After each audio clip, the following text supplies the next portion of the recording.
മേഘാലയയിലെ ഷില്ലോങ്ങിൽ മധുവിധു ആഘോഷിക്കാനെത്തിയ ഇൻഡോർ സ്വദേശിയായ നവവരന്റെ മൃതദേഹം കണ്ടെത്തിയ സംഭവത്തിൽ വഴിത്തിരിവ്. ഭർത്താവ് രാജ രഘുവൻഷിയെ കൊല്ലാൻ നവവധു സോനം കൊട്ടേഷൻ നൽകിയെന്ന് പോലീസ് കണ്ടെത്തി. സംഭവത്തിൽ സോനത്തെയും 3 വാടക കൊലയാളികളെയും പോലീസ് അറസ്റ്റ് ചെയ്തു. വിശദമായ റിപ്പോർട്ട് കാണാം. ഇതോടുകൂടി ന്യൂസ് ആഫ്റ്റർനൂണും പൂർണ്ണമാവുകയാണ്.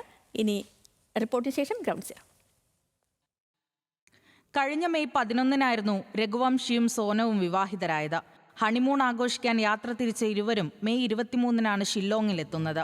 ഗുവാഹത്തിയിലെ ക്ഷേത്ര സന്ദർശനത്തിന് ശേഷമായിരുന്നു യാത്ര.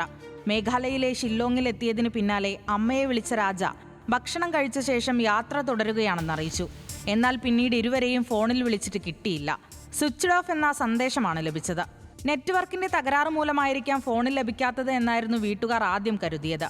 പക്ഷേ 2 ദിവസമായിട്ടും ഫോണിൽ കിട്ടാതായതോടെ കുടുംബം പോലീസിൽ പരാതി നൽകി. തുടർന്ന് പോലീസ് നടത്തിയ തിരച്ചിലിൽ ജൂൺ 2-ന് വാടകയ്ക്കെടുത്ത സ്കൂട്ടർ ഉപേക്ഷിക്കപ്പെട്ട നിലയിലും രാജയുടെ മൃതദേഹം മലയിടുക്കുകളിലും കണ്ടെത്തി. സോനത്തിനായുള്ള അന്വേഷണത്തിനൊടുവിൽ ശനിയാഴ്ച രാത്രി ഗാസിപുരിയിലെ ദാബയിൽ ഇവരെ അബോധാവസ്ഥയിൽ കണ്ടെത്തി. തുടർന്നാണ് കേസിൽ നിർണായക വഴിത്തിരിവുണ്ടാകുന്നതും കൊലപാതകത്തിന്റെ ചുരുളുകൾ അഴിയുന്നതും. വാടക കൊലയാളികളെ ഉപയോഗിച്ചാണ് സോനം ഭർത്താവ് രാജ രഘുവംശിയെ കൊലപ്പെടുത്തിയതെന്ന് പോലീസ് പറഞ്ഞു. 3 വാടക കൊലയാളികളെയും പോലീസ് അറസ്റ്റ് ചെയ്തു.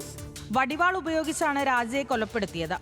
കൊലപാതകികളിൽ ഒരാളെ ഉത്തർപ്രദേശിൽ നിന്നും മറ്റു 2 പേരെ ഇൻഡോറിൽ നിന്നുമാണ് അറസ്റ്റ് ചെയ്തത്. ഭർത്താവിനെ കൊല്ലാൻ സോനം തങ്ങൾക്ക് കൊട്ടേഷൻ നൽകിയതാണെന്ന് പ്രതികൾ സമ്മതിച്ചതായി പോലീസ് അറിയിച്ചു. നവദമ്പതികളെ മറ്റു 3 പുരുഷന്മാരോടൊപ്പം കണ്ടതായി ഒരു ടൂറിസ്റ്റ് ഗൈഡ് പോലീസിന് നൽകിയ മൊഴിയാണ് അന്വേഷണത്തിൽ നിർണായകമായത്. യാത്രയുടെ ഉദ്ദേശം തന്നെ രാജയെ ഇല്ലാതാക്കുക എന്നതായിരുന്നു. സോനത്തിന് വിവാഹേതര ബന്ധമുള്ളതായി സംശയിക്കുന്നതായും ഇതാണ് കൊലപാതകത്തിലേക്ക് നയിച്ചതെന്നുമാണ് പോലീസിന്റെ പ്രാഥമിക നിഗമനം. National desk, news Malayalam.